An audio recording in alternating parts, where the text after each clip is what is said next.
அந்த நாட்கள்லையும் சரி, இனி வர்ற நாட்கள்லையும் உன்னுடைய பிரசங்கத்துல எப்படிப்பட்ட காரியங்கள் இருக்கக்கூடாது, எதை தேவன் விரும்புறார் என்று பாருங்க. பவுல் தீமோத்தேயுக்கு எழுதி கொடுத்திருக்கிறார்.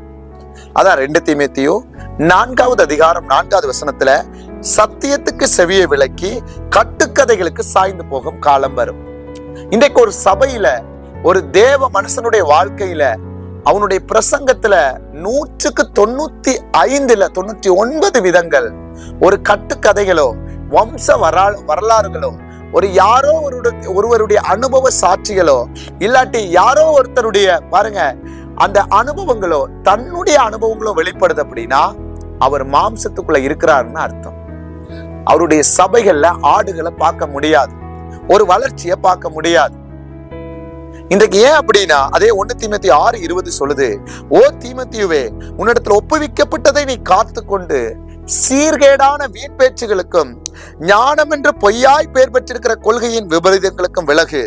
அதே 2 தீமோத்தேயு 2:16, சீர்கேடான வீண் பேச்சுகளுக்கு விலகியூறு, அவைகளால் கள்ள போதகர்களான அவர்கள் அதிக அவபக்தி உள்ளவர்கள் ஆவார்கள். அதே தீத்து 3:9, 3:10, புத்தீனமான தர்க்கங்களையும் வம்ச வரலாறுகளையும் சண்டைகளையும் நியாய பிரமாணத்தை குறித்து உண்டாகிற வாக்குவாதங்களையும் விட்டு விலகு, அவைகள் அப்பிரயோஜனமும் வீணுமாய் இருக்கும். அதே தீத்து 3:10, வேத புரட்டனா இருக்கிற ஒருவனுக்கு நீ 2 தரம் ஒத்தி சொன்ன அவனை விட்டு விலகு. இதெல்லாம் பிரசங்கத்துல வரவே கூடாது, நீயும் அதை கடைபிடிக்க கூடாதுன்னு சொல்லி யாருக்கு சொல்றாருன்னா, பவுல் தீமோத்தேயுக்கு சொல்றாரு. நீங்க புதிய ஏற்பாடுல மாத்திரம் அல்ல, இந்த மாம்சத்துக்குரிய பிரசங்கிக்கிற ஊழியக்காரர்களை பாருங்க எப்படி சொல்றாருன்னா, ஏசாயா 56, 10, 11, 12 படிச்சு பாத்தீங்கன்னா, அவன் எப்படின்னா ஒன்றும் அறியாத குருடர்னு அங்க சொல்றாரு.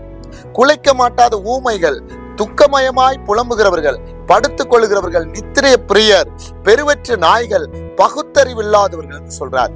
அது மாத்திரமல்ல, அவங்க தங்க சுயத்துல இருந்து பேசுறாங்க, அதனால அந்த ஜனங்கள் பாருங்க விடுவிக்காம போறாங்க, ஆண்டுடைய சத்தத்தை அறியாதவர்கள் அங்க சொல்றார்.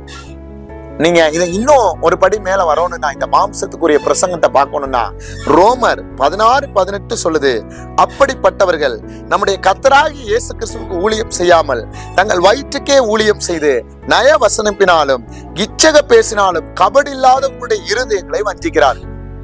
அப்ப இன்னைக்கு ஒரு சபையில இப்படிப்பட்ட காரியங்கள் எல்லாம் எங்க வெளிப்படுதோ, உலக அனுபவம், அது போல பாருங்க தன்னுடைய அடையாளங்கள், அற்புதங்கள், அது போல வம்ச வரலாறுகள், எதெல்லாம் எங்க வருதோ அவங்க மாம்சத்துக்குரிய போதகர்கள் மாத்திரமல்ல, மாம்சத்துக்குரிய பிரசங்கிகளா